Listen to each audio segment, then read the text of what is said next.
Namaku Naila. Usia 31 tahun, lulusan sarjana ekonomi dari Universitas Negeri, dan selama 5 tahun terakhir, aku mengabdikan diriku sebagai istri yang setia dan sederhana untuk suamiku, Randy. Kami tidak hidup mewah, tapi cukup. Setidaknya, itu yang dulu kupikir. Aku bangun lebih awal setiap pagi, menyiapkan sarapan Randy, menyetrika kemejanya, bahkan mengantar bekal makan siang jika ia lupa. Aku pikir, itulah cinta. Melayani pasangan dengan tulus, tanpa pamrih. Tapi ternyata, cinta tidak pernah cukup bagi orang yang tidak tahu cara menghargai. Nyela, kamu tuh dari dulu nggak pernah berubah ya? Dan tuh sekali-sekali. Aku ini kerja di kantor, masa istriku kelihatannya kayak art, ucap Randy suatu malam. Suaranya datar, tapi tajam. Aku hanya bisa memandangnya dengan bibir terkatup. Sudah kesekian kalinya ia mengomentari penampilanku. Padahal aku bukan tak ingin berdandan. Tapi, dengan penghasilan Randy yang pas-pasan dan aku yang belum bekerja, kuputuskan untuk menekan keinginan-keinginan pribadi. Aku pikir, menabung lebih penting. Namun belakangan, sikap Randy makin berubah. Ia sering pulang malam, membawa aroma parfum wanita di bajunya. Seringkali HP-nya disembunyikan, dan jika kutanya, jawabannya selalu defensif. Aku capek, Nyela. Bisa nggak sih kamu berhenti curiga? Katanya waktu itu. Aku menahan tangis, mencoba percaya. Tapi hari itu, kepercayaan yang kugenggam runtuh. Aku melihat sendiri. Di pusat perbelanjaan, aku sedang mencari bahan untuk kejutan ulang tahun pernikahan kami. Tapi yang kudapat justru kejutan untuk diriku sendiri. Randy sedang bersama seorang wanita. Rambutnya dicat pirang keemasan, bajunya ketat menonjolkan lekuk tubuh, dan make-up-nya menor bukan main. Citra namanya, aku mengenalnya. Dia teman sekantor Randy. Dulu sering kulihat di foto-foto gathering kantor. Randy menggandeng tangannya. Mereka tertawa, lalu berhenti untuk berfoto selfie di dekat air mancur. Tubuhku gemetar, jantungku berdebar, dan rasanya dunia runtuh di bawah kakiku. Aku tidak sanggup menegur, tidak sanggup bertanya. Aku hanya berjalan pergi dengan mata berkaca. Malam itu, kutanya lagi dengan suara bergetar, siapa perempuan itu, Ren? Dia hanya tertawa kecil, kamu ngintilin aku sekarang? Sakit jiwa ya? Air mataku jatuh. Tapi ia tetap tak peduli. Ia justru duduk dengan santai di kursi ruang tamu sambil membuka ponsel. Udahlah, Nyela. Kita nggak cocok. Kamu nggak bisa ngimbangin aku. Aku butuh pasangan yang tahu dunia, tahu cara bersosialisasi, tahu gimana cara tampil. Bukan yang tiap hari di rumah pakai daster kusam, lanjutnya. Aku terdiam. Sakit itu begitu nyata, begitu menusuk. Tapi kupikir, mungkin ini hanya emosi sesaat. Mungkin dia hanya lelah. Tapi harapanku segera mati ketika keesokan harinya aku menemukan surat cerai di meja makan. Tanda tangani aja, biar kita sama-sama tenang. Aku juga mau serius sama Citra. Dia ngerti aku lebih dari kamu, katanya dengan wajah tanpa rasa bersalah. Air mataku jatuh deras. Aku mencoba bicara, tapi suara tak keluar. Kukunci diriku di kamar, menahan tangis sepanjang malam. 5 tahun pernikahan, runtuh dalam sekejap. Ia mencampakkanku seperti barang rongsokan. Hari-hari setelahnya begitu kelam. Aku kembali ke rumah orang tuaku, yang bahkan sejak awal tak menyetujui pernikahan kami. Mereka menyambutku tanpa banyak tanya, mungkin karena mereka sudah menduga semuanya akan berakhir begini. Aku lebih banyak berdiam diri. Makan tak enak, tidur tak nyenyak. Tapi dalam diamku, aku mulai merenung. Menyisir ulang semua kenangan dan luka. Menyadari bahwa aku memang terlalu baik untuk lelaki seperti Randy. Dan di suatu malam yang sepi, saat menatap langit dari jendela kamar, aku bersumpah dalam hati. Lihat saja. Suatu hari, kau akan menyesal. Kau akan mencariku kembali, tapi aku akan berdiri di tempat yang tak bisa lagi kau jangkau. Keesokan harinya, aku bangun lebih pagi. Kusisir rambutku perlahan. Kuambil baju terbaikku, dan kubuka laptop yang sudah lama terabaikan. Hatiku masih sakit, tapi tekad mulai tumbuh. Aku mulai mencari lowongan kerja, memperbarui CV, dan mengirimkan lamaran ke perusahaan-perusahaan kecil. Aku tak peduli harus memulai dari mana. Yang penting, aku tak ingin jadi korban selamanya. Tapi dunia tidak semudah itu. Sudah lebih dari 20 lamaran kukirim, tapi belum ada panggilan. Sampai suatu hari, aku membaca iklan kecil di koran. Dibutuhkan asisten administrasi. Tidak butuh pengalaman. Gaji standar. Lokasi di Jalan Mahoni nomor 12. Tanpa pikir panjang, aku datang ke alamat itu. Ternyata itu kantor kecil, hanya satu ruko. Pemiliknya seorang wanita tua, berusia sekitar 60-an, bernama Ibu Lestari. Ia menyambutku hangat dan langsung mengajakku bicara. "Kenapa kamu tertarik bekerja di sini, Nak?" tanyanya lembut. Aku menatapnya dengan jujur, "Saya baru bercerai, Bu. Saya ingin memulai hidup baru." Ibu Lestari menatapku lama, lalu tersenyum. Kadang, awal yang kita benci justru membawa kita ke jalan yang kita butuhkan. "Besok kamu mulai kerja, ya?" Aku menunduk haru. Untuk pertama kalinya setelah berbulan-bulan, aku merasa dihargai. Hari pertama kerja, aku hanya mengurus berkas-berkas kecil. Tapi aku lakukan dengan sepenuh hati. Ibu Lestari ternyata bukan orang sembarangan. Ia mantan pebisnis sukses yang kini membuka lembaga pelatihan untuk perempuan korban kekerasan dan perceraian. Setiap sore, ia mengajakku bicara, mengajarkan ilmu-ilmu bisnis, strategi pemasaran, dan juga bagaimana mengatur emosi. Ia seperti ibu yang tak pernah kumiliki. Aku mulai menemukan kembali rasa percaya diri yang lama terkubur. 1 tahun berlalu, aku sudah menguasai sistem pelatihan dan administrasi lembaga. Bahkan mulai membuat sistem online-nya. Ibu Lestari mempercayakanku untuk mengelola salah satu cabang barunya. "Suatu hari nanti, kamu akan jadi pemimpin, Naila. Kau hanya perlu percaya bahwa luka bukan akhir segalanya," ucap beliau. Kata-katanya seperti suluh dalam gelap. Aku mengukirnya dalam hati, menjadikannya bahan bakar untuk terus melangkah. Dari perempuan biasa yang ditinggal demi wanita menor, aku mulai tumbuh menjadi versi terbaik dari diriku sendiri. Dan di balik layar, aku mulai merancang sesuatu yang lebih besar. 1 tahun berlalu sejak aku mulai bekerja di lembaga milik Ibu Lestari. Perlahan, aku mulai berdamai dengan masa lalu. Luka itu masih ada, tapi tidak lagi mengendalikan hidupku. Kini, aku bangun setiap pagi bukan lagi dengan air mata, melainkan dengan semangat. Aku tak pernah menyangka, tempat kecil di ujung Jalan Mahoni itu akan menjadi pijakan awal bagi kebangkitanku. Di kantor sederhana itu, aku belajar banyak. Tidak hanya soal pekerjaan administrasi, tapi juga bagaimana menyusun program pelatihan, mengatur jadwal pelatih, hingga mengelola keuangan. Dan Ibu Lestari, wanita tua yang penuh kasih sayang dan bijaksana, selalu mendorongku untuk keluar dari zona nyaman. "Naila, kamu pintar. Aku lihat itu dari awal. Tapi kamu terlalu menahan dirimu sendiri.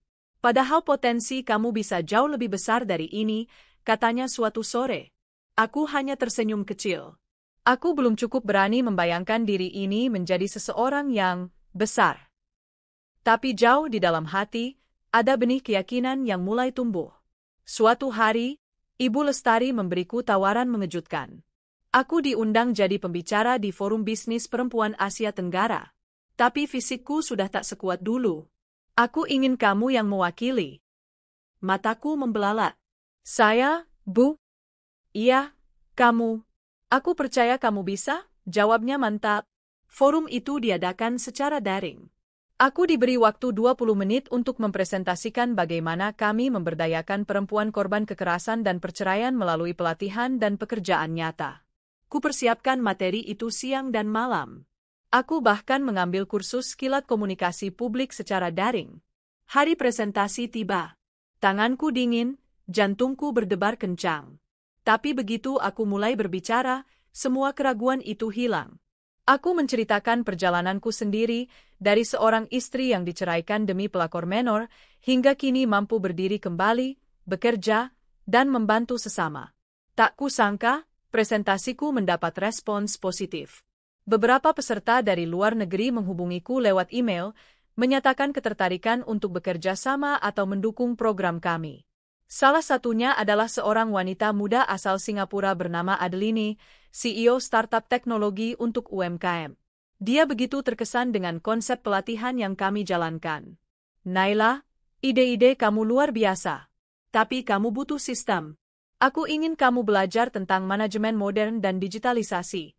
Kalau kamu tertarik, aku bisa bantu ajukan kamu dalam program inkubasi bisnis dan pelatihan digital selama 6 bulan di bawah yayasan kami, tulisnya dalam email. Aku tak langsung menjawab. Aku sempat ragu. Tapi Ibu Lestari berkata, ini waktunya kamu melompat, Naila.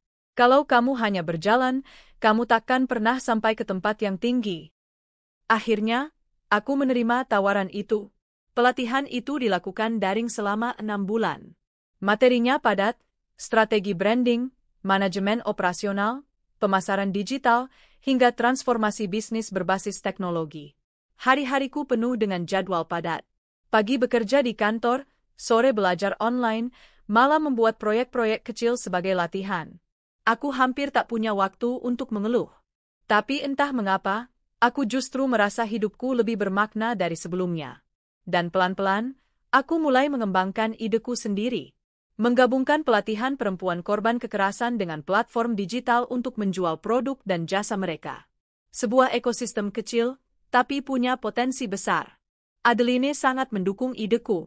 Ia bahkan membantu mengenalkanku pada beberapa investor kecil dan mentor bisnis. Naila, kamu harus mulai berpikir jadi pemilik, bukan hanya karyawan. Kamu harus mulai membangun sesuatu yang kamu miliki, katanya. Saran itu terus menggema di benakku.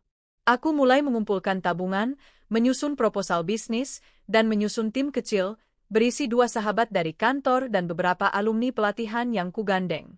Nama platformnya, Bangkit Bersama. Awalnya, hanya berbasis media sosial. Kami memasarkan jasa menjahit, catering rumahan, dan kerajinan tangan buatan para alumni pelatihan. Tapi antusiasmenya luar biasa. Bahkan beberapa produk kami mulai dipesan dari luar kota. Tapi di balik semua kesibukan itu, ada satu hal yang tak bisa kuhindari. Aku bertemu lagi dengan masa lalu. Suatu siang, saat sedang mengikuti acara UMKM lokal, aku diminta menjadi moderator dalam sesi talk show. Dan siapa pembicaranya? Randy, mantan suamiku. Aku tercekat saat panitia menyebut namanya. Bapak Randy Nugroho, konsultan bisnis retail, akan berbicara tentang pengelolaan toko offline dan online, ujar MC. Dan di saat itu, dunia seolah berhenti berputar sesaat. Randy naik ke panggung, masih dengan gaya percaya diri khasnya. Tapi kali ini, dia terlihat sedikit lelah. Wajahnya tak sebersinar dulu. Perutnya lebih buncit, dan kantong matanya dalam. Dia tidak langsung mengenaliku.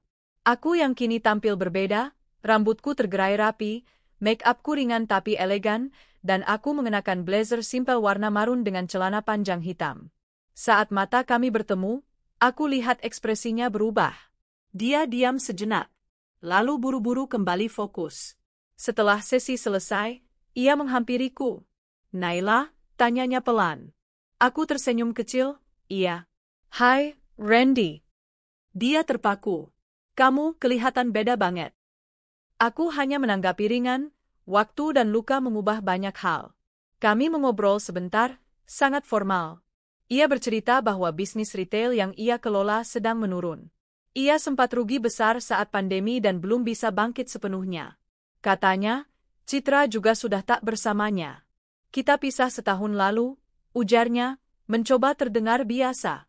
Ternyata dia cuma peduli penampilan. Aku menahan senyum sinis. Tapi aku tak berkata apa-apa. Aku tak perlu membalas, karena semesta sudah menunjukkan caranya sendiri. Sebelum berpisah, Randy sempat berkata, aku senang lihat kamu sekarang. Tapi jujur, aku nyesel banget ninggalin kamu waktu itu. Kalimat itu membuat hatiku sesak, bukan karena aku masih mencintainya, tapi karena betapa banyak luka yang pernah ia torehkan, dan sekarang ia ucapkan penyesalan seolah semuanya sepele. Aku menatap matanya dan berkata tenang, penyesalanmu tidak akan mengubah masa lalu. Tapi aku bersyukur kamu pernah meninggalkanku, karena tanpa itu, aku takkan jadi seperti sekarang. Aku melangkah pergi, meninggalkannya berdiri terpaku. Dalam hati, aku tahu, ini baru permulaan. Aku belum menjadi siapa-siapa. Tapi aku sudah bukan siapa-siapa yang dulu lagi. Dan aku berjanji, aku akan terus melangkah sampai dia hanya bisa melihatku dari kejauhan, penuh penyesalan, dan tak lagi sanggup menyentuh dunia baruku. Sejak pertemuan itu, aku semakin yakin, masa laluku tak lagi layak ditangisi. Randy, lelaki yang dulu kucintai sepenuh hati, kini hanya potongan cerita kelam yang membawaku pada kekuatan diri. Aku kembali fokus pada platform Bangkit Bersama. Platform kecil yang awalnya hanya dijalankan oleh 5 perempuan kini mulai berkembang. Permintaan jasa terus berdatangan. Dari luar kota, bahkan luar negeri. Catering rumahan kami dipesan untuk berbagai event. Jasa jahit menerima permintaan seragam komunitas. Kerajinan tangan buatan alumni pelatihan kami dipamerkan dalam event nasional. Aku mulai menyadari, apa yang kulakukan ini bukan hanya sekadar bisnis, tapi gerakan. Sebuah ruang yang tidak hanya menghidupiku, tapi juga mengangkat para perempuan yang sebelumnya tak dianggap punya harapan. Satu malam, saat sedang menyusun laporan keuangan, sebuah email masuk. Dari Adeline Tan. Subjek, Are you ready for the next level? Isinya, Naila, Eve submitted your name and project to the ASEAN Female Founder Program. If accepted, you do join an exclusive mentorship with access to investors across Southeast Asia. Be ready. Aku tertegun. Aku tak tahu harus merasa senang atau takut. Program itu sangat prestisius. Hanya 5 perempuan dari setiap negara yang akan dipilih. Tapi Adeline sudah mendaftarkanku, dan itu berarti dia yakin aku bisa. Sebulan kemudian, aku mendapat kabar resmi, aku lolos seleksi. Tanganku gemetar saat membaca surat pemberitahuan resmi itu. Kutatap layar laptop lama-lama. Lalu aku memeluk diriku sendiri. Ini bukan mimpi. Ini nyata. Pelatihan dan mentoring itu dilakukan secara hybrid, sebagian daring, sebagian offline. Aku harus bolak-balik ke Jakarta, bahkan kadang ke luar negeri. Tapi aku siap. Ibu Lestari menangis ketika aku ceritakan kabar ini. Aku tahu kamu akan sampai di titik ini, Nak. Aku hanya tidak tahu kamu akan mencapainya secepat ini. Aku memeluknya, haru membuncah. Aku tahu, tanpa wanita luar biasa itu, aku mungkin masih terpuruk di pojok kamar dengan mata sembab dan hati hancur. Selama 6 bulan program, aku banyak belajar dari para mentor internasional, cara menarik investor, mengelola tim, ekspansi produk, serta membangun branding pribadi. Yang paling berkesan adalah ketika salah satu mentor berkata, "Jangan sembunyikan kisahmu, Naila. Orang tak terinspirasi dari kesuksesan. Mereka terinspirasi dari perjuanganmu." Kalimat itu membuatku merenung dalam. Selama ini, aku enggan membuka kisah masa lalu. Tak ingin terlihat sebagai korban. Tapi sekarang, aku mulai menyadari, justru dari luka itu aku bertumbuh. Dan akhirnya, aku memutuskan untuk membuat sebuah video pendek. Video itu berisi pengakuan jujur, bagaimana aku ditinggalkan, diceraikan, dihina karena dianggap tidak menarik, dan bagaimana aku bangkit dan membuktikan bahwa perempuan bisa berdiri bahkan setelah dijatuhkan. Aku unggah video itu di platform Bangkit Bersama. Kutinggalkan begitu saja. Tak berharap banyak.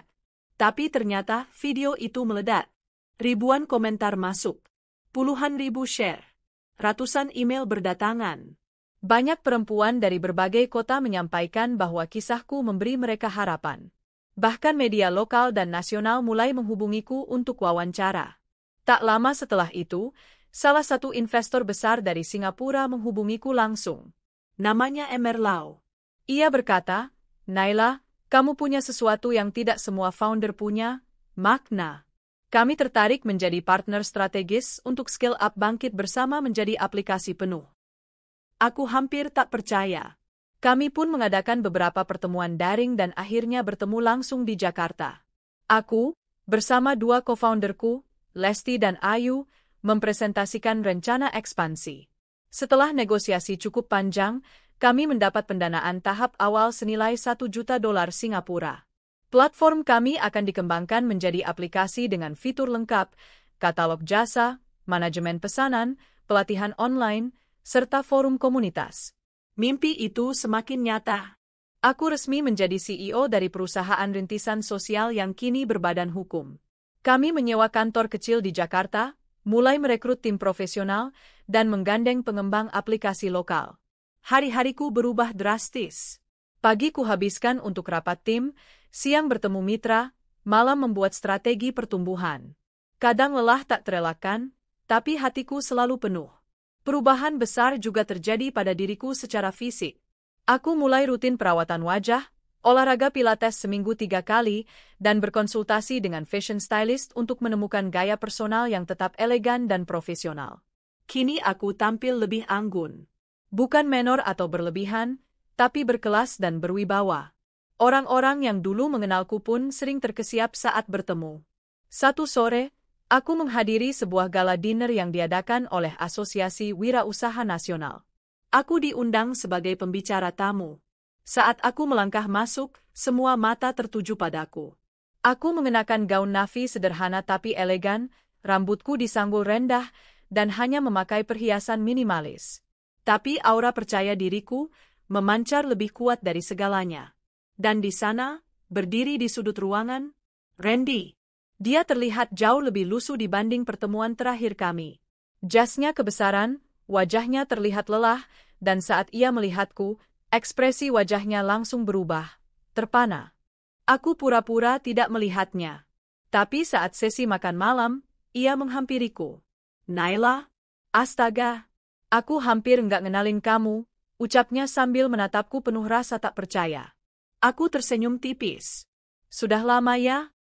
Ia menarik kursi, duduk tanpa kuundang. Kamu sekarang luar biasa. Aku dengar-dengar kamu sekarang CEO startup ya? Bangkit bersama, ya? Ya. Kamu dengar dari mana? Tanyaku santai. Teman-teman kantor ngomongin kamu. Katanya, kamu sukses banget. Bahkan lebih terkenal dari mantan direkturku, katanya dengan nada agak getir. Aku menatapnya sebentar. Ada rasa kasihan, tapi bukan cinta. Hanya simpati manusiawi. Kamu luar biasa, Naila. Jujur, aku nyesel banget. Aku salah. Citra, dia ninggalin aku pas aku bangkrut. Sekarang hidupku berantakan. Dan kamu justru bersinar, ujarnya lirih.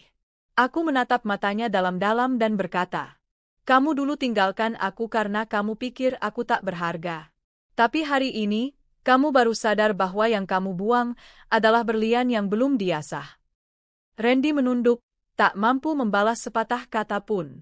Lalu aku bangkit, mengambil gelasku dan menatapnya satu terakhir kali. Terima kasih ya, Ren. Karena sudah menceraikan aku akhirnya menemukan siapa diriku yang sebenarnya. Lalu aku melangkah pergi, anggun, tegar, dan tanpa penyesalan. Di luar gedung, malam tampak lebih indah dari biasanya. Angin sejuk berhembus, dan aku menatap langit sambil mengucap syukur. Ini belum akhir. Tapi aku tahu, aku sedang berjalan di jalan yang benar. Dan aku bersumpah, akan terus melangkah. Lebih tinggi, lebih kuat, lebih cantik, luar dan dalam. Bukan untuk membuktikan apa-apa, tapi karena aku pantas mendapatkan segalanya. 5 tahun telah berlalu sejak hari aku menandatangani surat cerai itu. Waktu benar-benar mengubah segalanya. Perempuan yang dulu dicap biasa dan ditinggalkan karena dianggap tak cukup menarik kini telah menjelma menjadi seseorang yang jauh berbeda. Aku, Naila, kini berdiri di puncak yang dulu bahkan tak berani kuimpikan. NEL Group, perusahaan rintisan yang kubangun bersama tim kecil, kini berkembang menjadi perusahaan besar dengan 3 anak usaha di bidang teknologi fashion, marketplace UMKM, dan platform pelatihan perempuan mandiri. Namaku kini sering muncul di majalah bisnis, televisi, bahkan media internasional. Namun, semua pencapaian itu bukan hanya soal kesuksesan. Ada rasa puas di dalam diriku karena aku berhasil berdiri tegak dengan cara elegan, tanpa harus menjatuhkan siapapun. Terutama orang yang pernah menghancurkanku. Pagi itu, aku duduk di ruang rapat kantor pusat NEL Group. Dinding kaca besar memperlihatkan pemandangan kota Jakarta yang sibuk. Aku mengenakan setelan jas warna putih gading dengan sepatu hak tinggi hitam. Aura profesionalisme terasa kental. Bu Naila, Kita dapat undangan resmi untuk menjadi sponsor utama acara Jakarta Business Gala minggu depan, ujar sekretarisku, Dini, sambil memberikan map berisi detail acara. Dan kabarnya, beberapa perusahaan besar lain, termasuk Darmawan Retail Group, akan hadir. Aku mengangkat alis. Darmawan Retail Group, nama itu langsung membawaku pada satu sosok, Randy. Ya, setelah gagal dengan bisnis kecilnya, dia ternyata bergabung dengan perusahaan retail besar sebagai manajer operasional. Informasi ini kudapat secara tak sengaja dari jaringan bisnis. Aku menarik napas. Baik, kita hadir. Tapi siapkan tim PR agar kehadiran kita mencuri perhatian. Aku ingin NL Group jadi sorotan utama. Dini tersenyum. Siap, Bu. Hari acara tiba. Gala dinner itu diadakan di Ballroom Hotel Bintang 5. Aku melangkah masuk dengan gaun hitam panjang berpotongan modern. Rambutku disanggul elegan, hanya dihiasi anting kecil berkilau. Di belakangku, beberapa staf PR membawa press kit NL Group. Begitu memasuki ruangan, aku bisa merasakan banyak mata tertuju padaku. Bisik-bisik terdengar. Dia Naila, kan? CEO NL Group? Cantik, sir. Lihat aura percaya dirinya. Gila, klasi banget. Aku menebar senyum profesional. Bukan untuk pamer, tapi karena aku ingin setiap langkahku berbicara bahwa aku sudah jauh dari bayangan perempuan yang dulu mereka kenal. Dan seperti yang kuduga, di meja VIP, aku melihat Randy. Dia tengah berdiri bersama beberapa kolega, mengenakan jas abu-abu. Sekilas dia terlihat rapi, tapi matanya tampak sayu. Saat melihatku, ekspresinya berubah. Terpana. Seolah ia tak percaya bahwa perempuan yang dulu ia rendahkan kini hadir sebagai tamu kehormatan. Aku menghampiri meja utama karena aku juga duduk di sana. Seorang MC mengenalkanku pada tamu-tamu lain. Hadir bersama kita, seorang inspirasi bagi perempuan muda Indonesia, CEO NL Group, Ibu Naila Putri. Semua tamu bertepuk tangan. Aku tersenyum, mengangguk sopan, dan duduk di kursi yang telah disiapkan. Tepat di sebelah, Randy. Naila, suaranya bergetar kecil. Aku menoleh pelan, menatapnya dengan senyum tipis. Halo, Randy. Lama tak bertemu. Dia terdiam beberapa detik, seolah kehilangan kata-kata. Kamu luar biasa sekarang. Aku hampir nggak percaya ini kamu. Ya, 5 tahun itu waktu yang panjang, jawabku tenang. Orang bisa banyak berubah. Dia tersenyum kaku. Matanya menatapku penuh rasa menyesal. Tapi aku tak tertarik menggali masa lalu. Fokusku adalah pada bisnis, pada diriku sendiri yang kini bersinar. Acara itu dimulai dengan sesi panel. Aku diminta duduk di panggung bersama 4 CEO lainnya untuk berbagi pengalaman membangun perusahaan dari nol. Saat giliran bicara, aku menyampaikan pidato yang sudah kupersiapkan. Dulu, saya hanyalah seorang perempuan biasa. Bahkan pernah diceraikan karena dianggap tak punya masa depan, ucapku dengan suara tenang namun tegas. Beberapa tamu terlihat kaget mendengar pengakuanku. Tapi saya percaya, yang terpenting bukanlah siapa yang meninggalkan kita, tapi bagaimana kita memilih untuk bangkit. Kesuksesan bukan untuk balas dendam, tapi untuk bukti pada diri sendiri bahwa kita mampu. Tepuk tangan menggema di ruangan. Beberapa tamu bahkan berdiri memberikan standing ovation. Mataku sekilas menatap ke arah Randy. Wajahnya pucat, matanya seperti memohon. Aku hanya tersenyum kecil. Setelah acara selesai, Randy menghampiriku saat aku hendak keluar ballroom. Naila, tunggu, katanya lirih. Aku menoleh. Ada apa? Aku nggak tahu harus mulai dari mana. Tapi aku nyesel, Naila. Aku salah. Waktu itu aku bodoh, nggak bisa lihat siapa kamu sebenarnya, ujarnya dengan suara parau. Aku menatapnya lekat-lekat. Ada rasa kasihan, tapi bukan cinta. Aku sudah jauh melampaui titik itu. Ren, penyesalanmu nggak mengubah apapun. Kita berdua sudah menempuh jalan yang berbeda. Dan aku bahagia dengan jalanku. Dia menunduk, tak mampu bicara lagi. Aku melangkah pergi dengan mantap, meninggalkannya di tengah ballroom yang mulai sepi. Malam itu, saat sampai di apartemenku, aku duduk di balkon menatap langit Jakarta. Angin malam berhembus lembut. Aku memejamkan mata, mengingat perjalanan panjang ini. Dari seorang perempuan yang pernah dianggap tak berharga, kini aku menjadi sosok yang berkuasa atas hidupku sendiri. Aku tahu ini belum puncak. Masih banyak yang bisa kucapai. Tapi aku juga tahu, aku sudah membuktikan satu hal penting. Aku lebih kuat dari yang pernah kupikirkan. Dan dalam hati, aku tersenyum. Lihatlah, Randy. Aku bukan lagi perempuan yang kamu tinggalkan. Aku Naila yang baru, yang bersinar, dan tak akan pernah lagi kamu injak. Beberapa minggu setelah acara gala, aku mendapat undangan untuk menjadi pembicara di Seminar Nasional UMKM dan Teknologi. Aku setuju hadir karena ini kesempatan memperkenalkan Enel Group ke khalayak lebih luas. Yang mengejutkan, saat panitia mengirim daftar pembicara lain, aku melihat nama Randy Nugroho di dalamnya. Lagi-lagi, semesta mempertemukan kami di panggung berbeda. Apa aku harus menolak? Gumamku pada Dini, sekretarisku. Tidak perlu, Bu. Justru biarkan semua orang melihat perbedaan level kalian sekarang, jawab Dini dengan senyum penuh arti. Aku hanya tersenyum tipis. Ya, mungkin benar.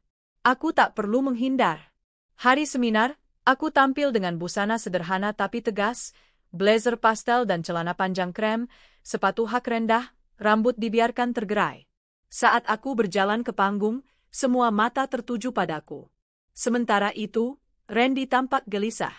Di hadapan ratusan peserta seminar, ia hanya bisa melihat bagaimana mantan istrinya kini berdiri dengan wibawa yang tak pernah ia bayangkan. Perempuan bisa sukses tanpa harus bergantung pada siapapun. Bahkan ketika kita dijatuhkan, kita bisa bangkit dengan cara kita sendiri, ucapku dalam sesi motivasi. Aku sengaja tidak menyebut nama siapapun, tapi aku tahu kata-kataku menohok Randy. Dan saat seminar berakhir, aku melihatnya berdiri di sudut ruangan, menatapku dengan mata sendu. Aku hanya melangkah pergi, tanpa sedikit pun rasa ingin menoleh. Malam itu, setelah seminar nasional yang mempertemukan kami lagi, aku duduk di kursi rotan balkon apartemenku. Dari ketinggian lantai 20, lampu-lampu kota Jakarta terlihat seperti lautan bintang. Aku menghela napas panjang. Rasa puas menggelitik hatiku, bukan karena ingin membalas dendam, tetapi karena aku akhirnya bisa melihat bagaimana takdir bekerja. Aku teringat sorot mata Randy di seminar tadi siang. Tatapan penuh penyesalan, seakan ia ingin memutar waktu. Tapi aku tahu, aku bukan lagi Naila yang dulu. Aku bukan lagi perempuan yang rela menangis hanya karena kehilangan cinta seorang pria yang tak mampu menghargai kesetiaanku. Ponselku bergetar. Sebuah pesan masuk dari nomor yang tak kusimpan. Naila, ini aku, Randy. Boleh kita bicara? Sekali saja. Aku ingin minta maaf dengan benar. Aku berhutang banyak permintaan maaf padamu. Aku memandang layar ponsel cukup lama. Tidak ada amarah. Tidak ada rasa ingin membalas. Hanya datar. Aku memutuskan tidak membalas pesan itu malam itu. Aku tak ingin kembali ke masa lalu. Beberapa hari kemudian, Dini, sekretarisku, melaporkan sesuatu. Bu Naila, tadi ada tamu yang datang ke kantor. Namanya Pak Randy Nugroho. Dia bilang ingin bertemu Ibu. Aku terdiam sejenak. Kamu bilang apa? Aku bilang Ibu sedang rapat, tapi dia meninggalkan kartu namanya. Katanya, kalau Ibu berkenan, dia ingin membicarakan peluang kerja sama bisnis. Jelas Dini. Aku tersenyum tipis. Jadi ini cara dia mendekatiku lagi? Atas nama bisnis? Ironis. Dulu, dia menghancurkan hidupku tanpa berpikir. Kini, saat hidupnya sulit, ia mencari pintu yang dulu pernah ia tutup sendiri. Aku mengambil kartu nama itu, tapi bukan untuk meneleponnya. Aku hanya meletakkannya di laci. Aku tidak ingin keputusan emosional mengganggu profesionalisme. Dari obrolan dengan beberapa kolega di industri bisnis retail, aku mengetahui bahwa Randy tidak sedang dalam keadaan baik. Toko-toko retail tempat ia bekerja mengalami penurunan drastis. Posisi manajer yang ia pegang kini dalam tekanan besar. Bahkan kabarnya, beberapa proyek yang ia tangani gagal. Dia bukan lagi Randy yang dulu merasa paling hebat, Bu, kata salah satu pengusaha senior saat kami makan malam bersama. Sekarang dia banyak mencari dukungan ke sana-sini. Saya rasa, dia menyesal karena kehilangan Anda. Aku hanya tersenyum kecil. Aku tidak butuh pengakuan dari siapapun, apalagi dari masa lalu yang pernah menorehkan luka. Hidupku sudah jauh berbeda. Beberapa minggu setelah itu, aku menerima undangan reuni kampus. Reuni ini cukup besar karena diadakan di hotel mewah milik salah satu teman lama. Semula aku ragu untuk datang. Namun, Dini mendorongku. Bu, ini kesempatan bagus untuk memperluas koneksi. Lagi pula, orang-orang perlu tahu siapa ibu sekarang, kata Dini dengan senyum nakal. Akhirnya, aku datang. Aku mengenakan gaun sederhana berwarna navy dengan blazer putih. Penampilanku bukan untuk pamer, tapi cukup elegan sehingga tidak bisa diremehkan. Begitu aku melangkah ke ballroom, banyak mata memandang dengan ekspresi tak percaya. Naila? Serius ini Naila? Bisik seorang teman lama. Gila, dia cantik banget sekarang. Aku hanya tersenyum dan menyapa mereka satu persatu. Dalam hati, aku teringat bagaimana dulu beberapa teman sering meremehkanku karena penampilanku sederhana. Hari ini, aku berdiri dengan percaya diri. Aku bukan lagi perempuan yang mudah dihinakan. Dan seperti yang kuduga, Randy juga ada di sana. Dia berdiri di sudut ruangan, mengenakan jas yang terlihat sedikit usang. Wajahnya tampak lebih tua dari usianya. Saat aku menghampiri meja hidangan, dia mendekat. Naila, kamu benar-benar kelihatan ujarnya lirih. Aku menoleh, menatapnya dengan tenang. Terima kasih. Sepertinya kamu juga berbeda. Dia menghela napas. Aku nggak tahu harus mulai dari mana. Semua ini salahku. Aku bodoh. Aku ninggalin perempuan sebaik kamu demi orang yang, kamu tahu sendiri. Citra pergi ninggalin aku begitu aku jatuh. Aku menatapnya tanpa emosi. Karma selalu bekerja dengan cara yang adil, Ren. Dia menunduk. Aku tahu aku nggak pantas lagi di mata kamu. Tapi jujur, Naila, aku kangen kamu. Aku nyesel. Kalau waktu bisa diputar, aku nggak akan pernah ninggalin kamu. Aku tersenyum tipis. Waktu nggak bisa diputar, Randy. Dan aku sudah tak menoleh ke belakang. Aku bahagia dengan hidupku sekarang, dengan diriku yang baru. Boleh nggak kita sekadar ngobrol? Mungkin kerja sama bisnis? Aku tidak perlu, Ren, potongku dengan suara tegas tapi lembut. Aku tidak tertarik mengulang bab yang sudah selesai. Dia terdiam. Matanya berkaca-kaca. Tapi aku melangkah pergi, meninggalkannya berdiri dalam penyesalannya sendiri. Setelah reuni itu, foto-foto kami tersebar di media sosial. Banyak yang kagum melihat transformasiku. Beberapa media bahkan menulis artikel dengan judul bombastis. Naila, CEO inspiratif yang dulu pernah diremehkan, kini menjadi ikon kemandirian perempuan. Aku tak terlalu peduli pada sensasi. Fokusku adalah pada Enel Group. Dalam beberapa bulan terakhir, kami menandatangani kerjasama dengan perusahaan besar di Jepang untuk mengembangkan produk fashion ramah lingkungan. Investor internasional semakin tertarik. Aku diundang sebagai pembicara ke berbagai negara. Aku juga membangun yayasan untuk membantu anak-anak perempuan kurang mampu agar bisa bersekolah. Suatu sore, Randy kembali datang ke kantorku. Kali ini, aku kebetulan sedang tidak rapat. Naila, maaf aku datang tanpa janji. Tapi aku butuh bicara. Aku memandangnya sekilas dari balik meja. Kalau ini soal kerja sama bisnis, hubungi tim manajemenku. Mereka yang akan menilai proposalmu. Tidak, Naila. Aku cuma mau bilang, aku bangga lihat kamu sekarang. Kamu jauh lebih hebat dari yang pernah kubayangkan. Dan aku nyesel, karena dulu aku nggak pernah melihat potensi besar dalam diri kamu, katanya, suaranya parau. Aku menghela napas. Randy, kamu sudah membuat pilihanmu dulu. Aku tidak dendam, tapi aku juga tidak akan kembali ke masa lalu. Aku sudah menemukan diriku yang baru. Dia terdiam lama. Matanya memerah, seolah ingin menitikkan air mata. Kamu benar-benar sudah berubah? Aku tersenyum tipis.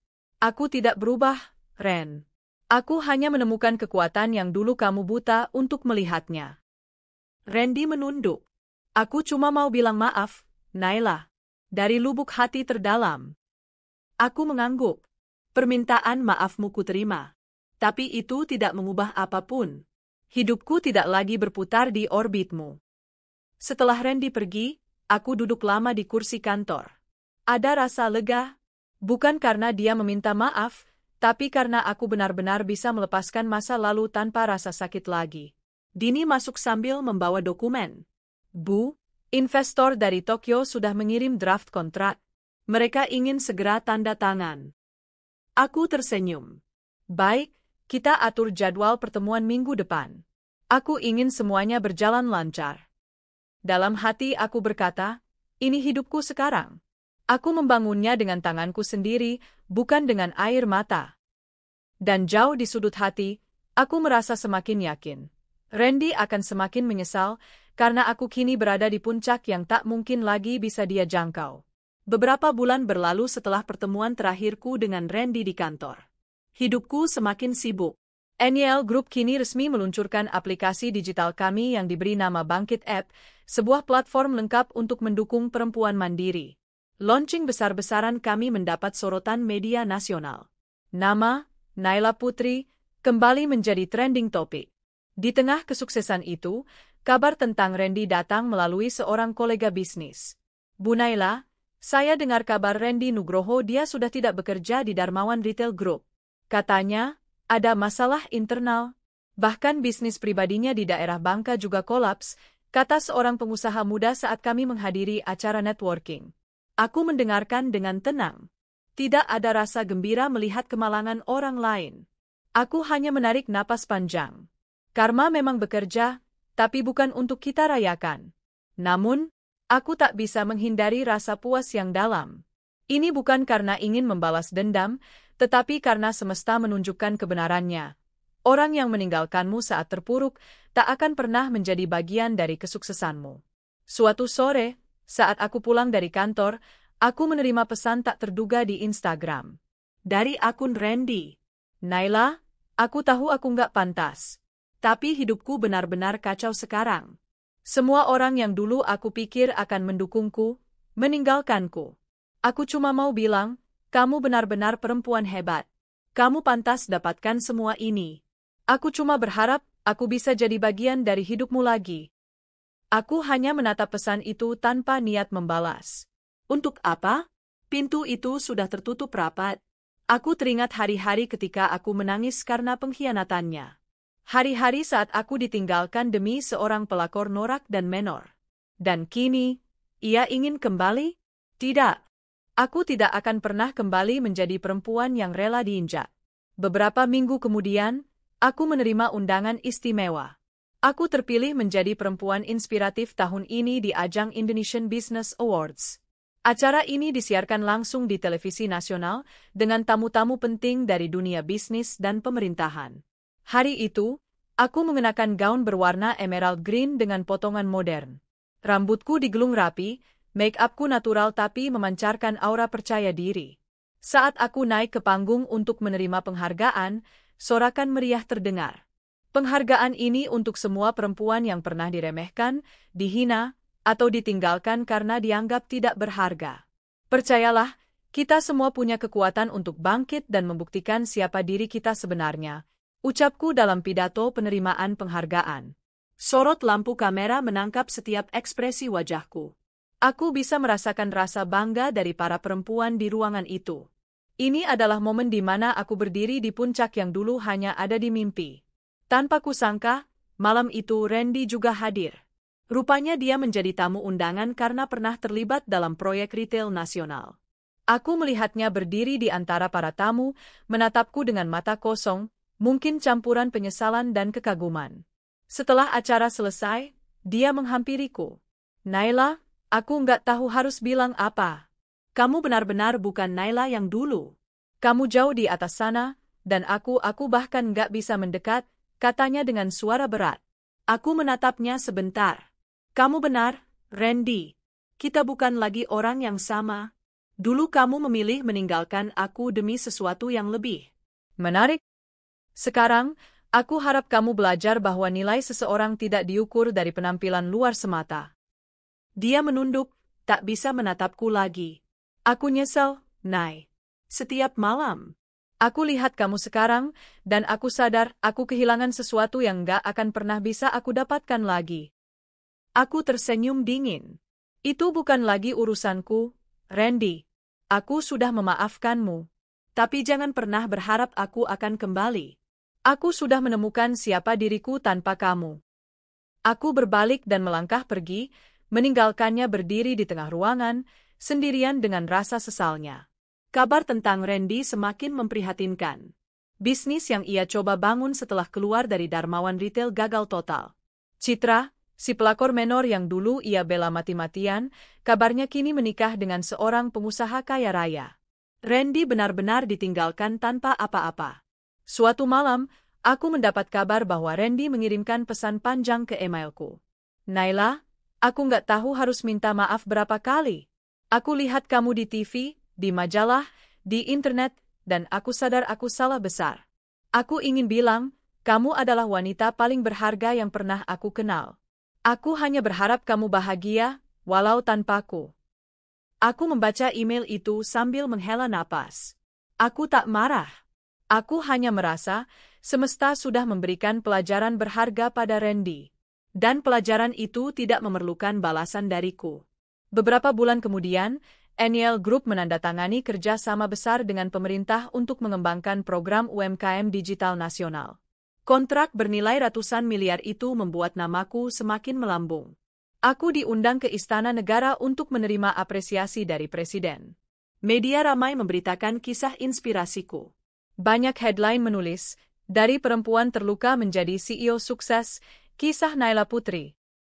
Saat melihat semua pencapaianku, aku teringat pada diriku yang dulu, yang menangis di sudut kamar karena diceraikan. Kini, aku bukan hanya bangkit, tapi juga melesat jauh. Dan inilah balas dendam paling elegan, menjadi tak tersentuh oleh masa lalu. Suatu sore, aku duduk di sebuah kafe setelah menghadiri rapat dengan investor. Tanpa sengaja, aku melihat Randy masuk ke kafe itu. Wajahnya kusam, rambutnya berantakan. Dia melihatku, dan matanya langsung berbinar, campuran kaget dan rindu. Naila, boleh aku duduk? Tanyanya hati-hati. Aku mengangguk, sekadar formalitas. Aku cuma mau bilang, aku iri sama kamu. Kamu berhasil, Nay. Kamu kelihatan bahagia. Sementara aku jatuh. Semua salahku. Dan aku nggak akan pernah bisa memutar waktu, ujarnya dengan mata berkaca-kaca. Aku menatapnya dengan tenang. Ren, hidup adalah pilihan. Kamu memilih meninggalkan aku dulu, dan itu konsekuensinya. Aku tidak membencimu. Tapi aku juga tidak akan pernah kembali. Aku sudah berjalan terlalu jauh. Dia menunduk, menahan air mata. Aku cuma ingin bilang, semoga kamu selalu bahagia. Aku berdiri, meraih tas, lalu menatapnya dengan senyum hangat namun tegas. Aku sudah bahagia, Ren. Tanpa kamu. Aku meninggalkan kafe itu. Ada rasa lega yang luar biasa. Bukan karena aku menang atasnya, tetapi karena aku telah benar-benar menutup lembaran lama tanpa dendam. Malam itu, aku menatap cermin di kamar apartemenku. Sosok perempuan dengan mata berbinar dan senyum penuh keyakinan menatap balik. Aku sadar, aku tak lagi butuh validasi dari siapapun. Kesuksesan ini bukan untuk membuktikan pada Randy, tetapi untuk membuktikan pada diriku sendiri bahwa aku mampu. Dan aku tahu, cerita ini belum berakhir. Aku masih punya mimpi yang lebih besar. Dunia ini luas, dan aku siap menjelajahinya. Hari-hari dalam hidupku semakin sibuk, tapi juga semakin bermakna. NEL Group kini bukan hanya perusahaan, melainkan sebuah ekosistem besar yang memberi lapangan pekerjaan bagi ribuan perempuan di seluruh Indonesia. Aplikasi Bangkit App yang kami kembangkan menjadi salah satu platform terpopuler untuk UMKM perempuan. Dalam beberapa bulan terakhir, aku diundang ke berbagai forum internasional. Aku tampil di panggung-panggung besar di Singapura, Tokyo, hingga Dubai. Di setiap forum, aku bercerita bukan hanya tentang kesuksesan, tetapi juga tentang perjalanan luka yang menjadikanku seperti sekarang. Satu pesan selalu ku sampaikan, kita tidak bisa mengontrol bagaimana orang memperlakukan kita, tetapi kita selalu bisa mengontrol bagaimana kita bangkit setelah dijatuhkan. Kata-kata itu kini menjadi semboyan hidupku. Di tengah kesibukan yang tak ada habisnya, hidupku kembali menghadirkan kejutan. Saat menghadiri Asia Women Entrepreneurs Summit di Singapura, aku berkenalan dengan seorang pria bernama Arga Pratama. Ia adalah CEO dari sebuah perusahaan teknologi global yang bergerak di bidang energi ramah lingkungan. Arga bukan hanya tampan dengan postur tegap dan mata teduh, tapi juga punya wawasan luas dan kerendahan hati yang mengagumkan. Kami pertama kali berbicara di lounge hotel setelah sesi konferensi berakhir. Aku kagum dengan presentasimu tadi, kata Arga sambil tersenyum. Kamu punya kekuatan dalam setiap kata-kata. Tidak banyak pemimpin yang punya kemampuan menyentuh hati seperti itu. Aku tersenyum malu. Terima kasih, Arga. Presentasimu tentang teknologi energi hijau juga luar biasa.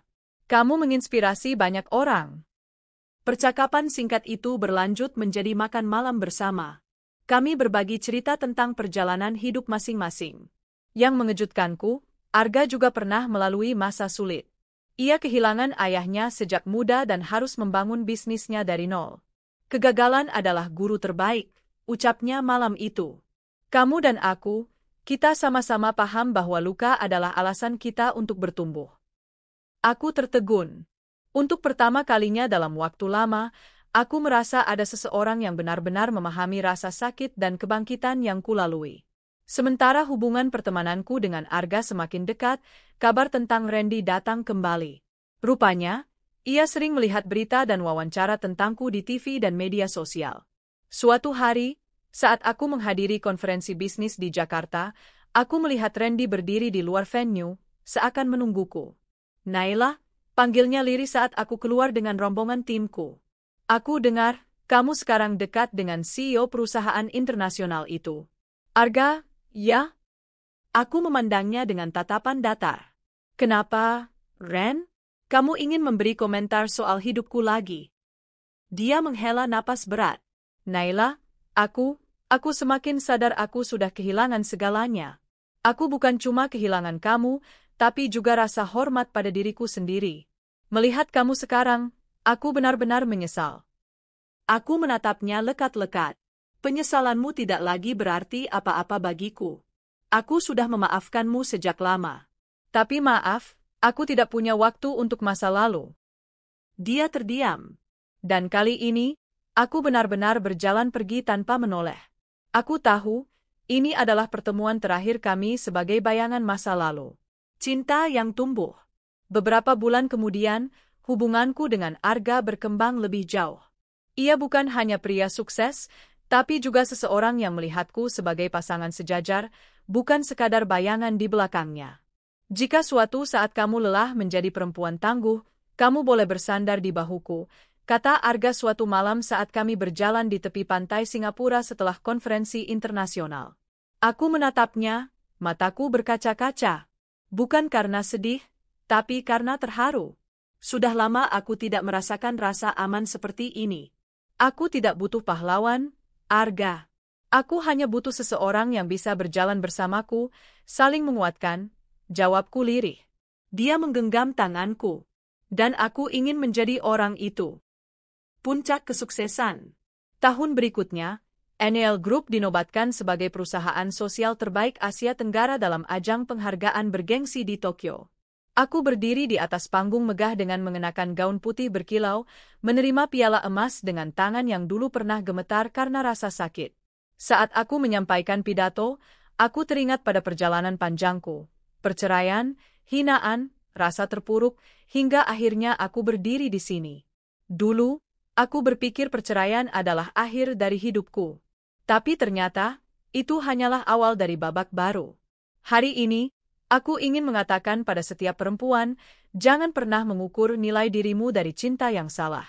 Ukurlah dari bagaimana kamu menghargai dirimu sendiri. Sontak seluruh audiens memberikan tepuk tangan meriah.